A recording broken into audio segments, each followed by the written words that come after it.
Abateze amatwi mwese ndabaramukije, kaze mu kiganiro ivyo nabageze vyose. Igihe Yesu yasezera abigishwa biwe yabahaye icagezo ngo bagende bahindura amahanga yose abigishwa, ababatize baheze babigishe kwitondera ivyo yabageze vyose.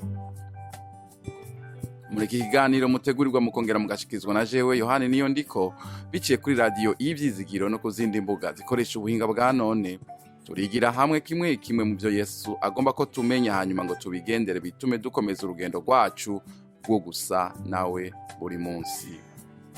Kaze mu kiganiro cy'uyu munsi. Uyu munsi ni umunsi wa nyuma w'ikiganiro cacu ivyo nabageze vyose muri uyu mwaka w'2021. Ndashaka ko tuvugana kuri iki kibazo kivuga ngo usozereye umwaka ute? Imana ishimwe cyane kandi Imana iduhezagire. Turiko turasozera umwaka, ni igihe ciza. Ndazi abantu bose biyumvira ingene babayeho muri uwo mwaka, bakiyumvira ingene bagiye kuwusozera, bakiyumvira ingene bazotangura uwundi mwaka, bakagira ivyo bagira ivyo bita ama evaluation, hanyuma bakagira ama plan mashasha y'umwaka ugiye gutangura, ugiye kuzoza. Mbega nzokora iki, nzobikora gute, nzobishikako gute? Ni ibintu vyiza cane. Ndashaka ko tubikora mu ijambo ry'Imana. Ni koko abantu bamusanga, abantu barakijijwe bamwe, abandi nabo ntibarakizwa, abandi bariko baratangura urugendo, abandi barugejeje kure. Kibazo kuri uyu munsi kije kuri wewe, usozereye umwaka gute? Uhaye usozera umwaka gute? Uravye inyuma ukaraba ingene wabayeho muri uyu mwaka uheze, wabayeho gute? Mbega witondeye gute ivyo Yesu Kristo yatugeze? Twavuze kuri vyinshi, twaravuze ku kwihana, twaravuze ku kwizera Imana, twaravuze ku rukundo. Mbega wewe uhagazeho uyu munsi? Wiravye, wisuzumye, ubona iki? Ubona iki ubuzima bwawe? Mbega wabaye gute muri uyu mwaka? Mbega witondeye gute ivyo Yesu Kristo yatugeze? Reka ngaruke kuri iri jambo ryo kwihana. Mu Baroma igice c'10 ku murongo w'9 haratubwira ngo kuko niwaturisha akanwa yuko Yesu ari umwami, ukizera mu mutima yuko Imana yamuzuye imukuye mu bapfuye, uzokizwa. Ubu ni Pawulo yariko avuga. Ijambo ryo kwihana, ryo gukizwa, ryo guhinduka, ukava mu bwami bw'umwiza ukaja mu bwami bw'umuco, ni ijambo rikomeye cyane. Twararivuzeko, ariko ndumva sunikwa kongera kurivugako. Umuntu iyo atarakizwa, umuntu iyo ataramenya Yesu Kristo, iyo ataramwakira ngo amubere umwami, ryo naryo ni ijambo kandi rikomeye cyane, ko Yesu Kristo aba umwami wawe. Mbega niki bisigura iki? Abakiri mu bwami bumwe, kandi kugira ngo umuntu ave muri ubwo bwami yinjire mu bundi bwami, hari ikintu kibaho. N'urugendo. Umuntu araza ateza gushika ahantu ku musaraba. Ageze ku musaraba, nk'uko mu gitabo c'ingenzi mu Kristo vyamugendeye, ngo yafashe urugendo ava mu gihugu citwa Mahonero, ngo aragenda agiye i Siyoni, ariko yategerezwa kugera ahantu agashika ku musaraba, kuko ngo yari afise umuzigo umuremereye. Uwo muzigo wategerezwa kumuvako. Uwo munsi rero ngo yageze ngaho munsi y'umusaraba, ngo akarangamiza amaso, akaraba ku musaraba. Bivuga ngo sukuraba gusa, hari igikorwa kiba, hari igikorwa Imana ikora mu mutima w'uwo muntu yemeye, agaca bugufi, akarangamiza ku musaraba. Umusaraba Yesu yabambweko, kandi uwo Yesu ntabwo akiri kuri uwo musaraba, yarabambwe, hanyuma avanwa ku musaraba, arahambwa, hama arazuka. Aheje kuzuka aduga mu ijuru. Iki gikorwa rero cakoretse kuvyizera uko vyabaye. Ni igikorwa Imana ikora yonyene mu mutima w'umuntu, igakora arshimi yo guhindura umuntu. Ubwo nyene ngo mu Kristo yaciye yumva ngo wa mutwaro yari uvyikoreye udohotse umuva ko urakoroka. Igikurikira ngo ukwabaye kuririmba wewe wa musaraba we, aririmba ashimira Imana, ashimira Imana umusaraba wa Yesu Kristo. Kubera iki? Cya gikorwa kiba Imana ikora mu mutima w'umuntu hama ya mitwaro yose ikadohoka. Ico gikorwa kivuga iki? Ni gifatanye n'iki Paulo yavuze ngo habaho ukaturisha akantu kavuga uti Yesu ni umwami, uyabambwe ku musaraba ni umwami. Kuba umwami rero ni kuba gikomeye cyane, ni ikintu kuvyatura hanyuma ukizera yuko amaze kubambwa ku musaraba agapfa ko yazutse, Imana yamuzuye imukuye mu bapfuye. Iki gikorwa iki kintu kiba mu mutima w'umuntu, Imana niyo igikora y'ubwayo, hanyuma ikaba ifise ingene ihindurisha mpwemu wayo umuntu, ikamuhindura, ikamukura aho yari mw'iborero ry'ivyaha, ikamuzana noneho, ikamukura mu mwijima, ikamuzana mu muco wayo utangaje. Ngiyi igikorwa, ngiki ico icitwa kuvuka ubwa kabiri. Umuntu yaravyawe n'ivyo na mama wiwe, yaravutse, ariko ukuntu kuvuka kwa mbere, ukuvuka kwa kabiri ni ukuvyagwa na mpwemu w'Imana. Imana rero ikizana mpwemu wayo igacimushira muri wewe, kikaba kibaye ngo ikimenyetso, ikintu garanti ivuga ngo uri uwanje, ubaye uwanje, kuva uyu munsi ubaye uwanje. Uhaye usozera umwaka gute? Mbega warashitse aha hantu? Mbega warahaye ubugingo bwawe Yesu Kristo? Mbega waramwihaye wese? Ni iki kibazo tuko turavugako. Uhaye usozera umwaka gute? Waravutse ubwa kabiri? Nimba utaravuka ubwa kabiri, uyu munsi nzanye invitation ivuga ngo akira Yesu Kristo nk'umwami n'umukiza wawe. Mwakire. Bibiliya iravuga ngo bose bakoze ivyaha ntibashikira ubwiza bw'Imana. Bose bakoze ivyaha, hariho umwe gusa Bibiliya ivuga ngo umwe atigeze kumenya icaha, Imana yamuhinduye icaha ku bwacu. Uwo umwe ninde? Ni Yesu Kristo. Nuwu yabambwe kuri uwo musaraba navuze. Nuwu mu Kristo yashitse kuri uwo musaraba arangamije ku musaraba.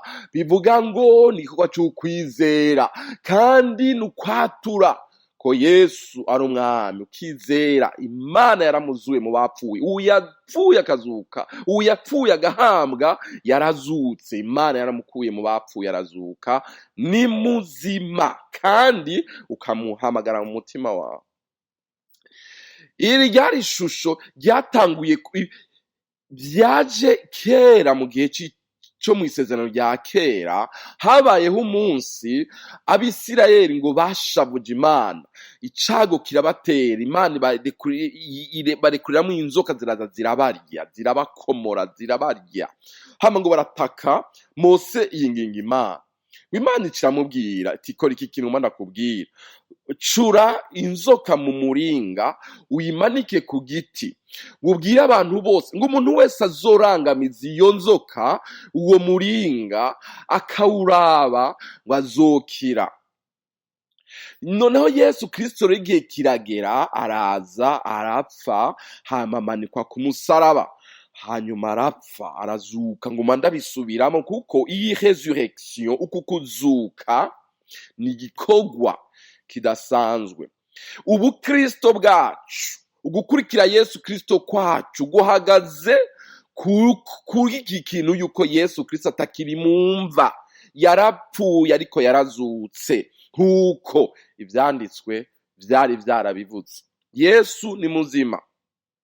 Paulo yaravuze ngo iyo aba Yesu atazutse ngo tuba turusha abandi bose kuba abagorwa, ngo ariko noneho Imana ishimwe, Yesu Kristo yarazutse, yabaye uwa mbere, imfura mu kuzuka. Bivuga ngo abacu bapfuye bizeye bazozuka, natwe nitwapfa tuzozuka, tuzoba bazima. Haleluya. Bibiliya niko ivuga. Amen. Ngo tuzozuka, ntituzohera mu mva. Yesu Kristo yabaye umushuzo, yabaye uwa mbere mu kuzuka. Imana ishimwe cyane. Ukumwizera rero biduhindura abana b'Imana, bitugira abana b'Imana. Ukumwakira bitugira abana b'Imana. Mbega waramwakiriye? Mbega uri umwana wiwe? Nimba utaramwakira, iki ni igihe cyawe. Kandi rero ushobora kumwakira uyu mwanya nyene, aho nyene uri kuranyumviririza. Ushobora kumwakira. Bisaba iki? Bisaba gusa kwizera, bisaba kwemera yuko uri umunyabyaha. Kandi ntidushobora kwikiza, dukeneye umukiza. Kandi umukiza n'umwe, ni wa wundi navuga atigeze kumenya icaha. Hariho ivyagezwe, Imana yari yahaye ivyagezwe abisirayeli bategerezwa gukurikirana, gukurikiza, kubaho uko bibabwira. Ariko mwumve, nta numwe yabayeho yashoboye gushitsa ivyo vyagezwe, kubaho nk'uko ivyagezwe bivuga. Haza umugabo umwe yavutse mu buryo nk'uko wowe nanje twavutse, yavyawe na Mariya. Yesu aravuka, arakura, hanyuma amaze gukura aja ku musaraba. Ubuzima bwiwe bwose rero yamaze ataraja ku musaraba, yamaze mw'isi, ntiyigeze akora icaha. Rero ubu wenyine niwe yashikije vyagezwe vyose, kuko yabaye uko bivuga, yagenze uko Imana ishaka. Kanatsinda uwo nubwo yari umuntu ijana kwijana, ni Imana ijana kwijana, ariko yabayeho ubuzima butagira icaha. Uwo wenyine rero ko yabaye hadacumura, niwe wo kujustifia, niwe wo gukiza, niwe abereye wenyene gukiza umunyabyaha nka jewe Yohani.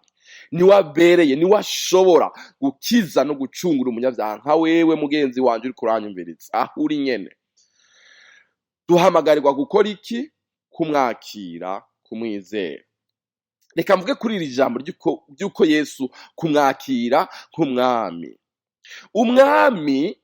Umwami ni umutegetsi, kandi umwami avuze ati muhe inka igihumbi, bamuha inka igihumbi. Avuze ati yewe icara hasi, wicara hasi. Avuze ati mwaka inka zose, bamwaka zose. Avuze ati mugaburire ubunyene, bamugaburira aho nyene. Avuze ati ryama, uraryama. Avuze ati icara, uricara. Avuze ati nkorera, urankorera. Avuze ati genda, ucugenda. Garuka, ucugaruka, kuko n'umwami. Kumwakira rero nk'umwami bivuga ngo wemeye ko akuganza, akakugaba. Mu gitondo akakugaba, ku muranga akakugaba, mw'ijoro akagutegeka. Kandi rero aho biryoheye, wow, ni umwami mwiza. Si umwami atwaza igitugu, oya, ni rukundo. Ntafise urukundo gusa, ni urukundo ubwiwe. Akuyobora neza, agutwara neza, agushora ku mazi meza. Dawidi aravuga ngo uhoraho niwe mungere wanje sinzokena, aramvyagiza ngo iruhande y'amazi adasuma, ngo aremesha umutima wanje. Uwo mwami aremeshanya niwe ukeneye, niwe ukeneye mu vyaha urimwo, niwe ukeneye mu ngorane urimwo, niwe ukeneye mu magogo urimwo, niwe ukeneye mu bibazo ucamwo, ivyo uzocamwo ejo, mu mwaka utaha. Uwo ni ukeneye. Atuyobora neza, adutwara neza. Uwo mwami amenya ahari ubwatsi bwiza butotahaye, akaba ariho akujana. Umwami amenya ahari amazi adasuma, akaba ariho akurongorera. Uyu mwami Yesu Kristo niwe nshaka, niwe nkeneye, niwe ngomba kwizera, niwe ngomba gukurikira, niwe ngomba ko anjana ahashaka hose. Ariko araguhamagara wewe uyu munsi. Mbega wamwumviye ute muri uyu mwaka uriko urasozera? Mbega uyu munsi umwumvira ute? Mbega uja hakubwiye kuja? Mbega ukora ivyo akubwiye gukora? Mbega ubikora uko akubwiye kubikora? Nimba hari hagatosi muri ivyo, pfukama ugira uti Yesu mbabarira, hanyuma uti Yesu mpa inkomezi.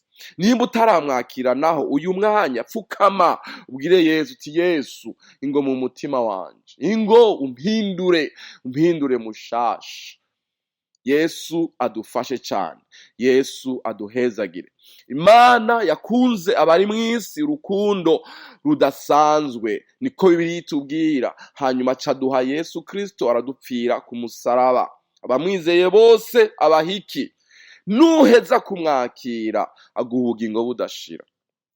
Ubwo nyene uraba winjiye mu bwami bwiwe, ahari umwami, ahaganza, ahayobora abantu biwe, abatwara muri ubwo buryo, atabatwaza igitugu nk'abami bo mw'isi. Uraba ucitse umwana wiwe. Yesu Kristo aduhezagire, Yesu Kristo aturongore muri uku kurangiza umwaka. Imana idufashe kugira evaluation, kuraba ingene twagenze, kuraba ingene wabayeho. Mbega warumviye Imana? Mbega witeguye gukorana n'Imana gute? Imana ikuyobore, Imana iguhezagire muri vyose na hose. Nuko ndabifurije kurangiza umwaka neza, ndabifurije gutangura umwaka w'2022 neza, nukuzowubamwo mu ntsinzi buri gitondo, buri mugoroba, amaja n'amaza, mu banyu no mu vyanyu mugubwe neza. Imana ibahezagire, Imana idufashe twese, amen. Ndabashimiye mwebwe mwese mwateze amatwi ikiganiro ivyo nabageze vyose. Twizeye ko mwafashijwe n'inyigisho y'uwu munsi. Tubifurije umugisha w'Imana mu banyu no mu vyanyu. Naho ubutaha.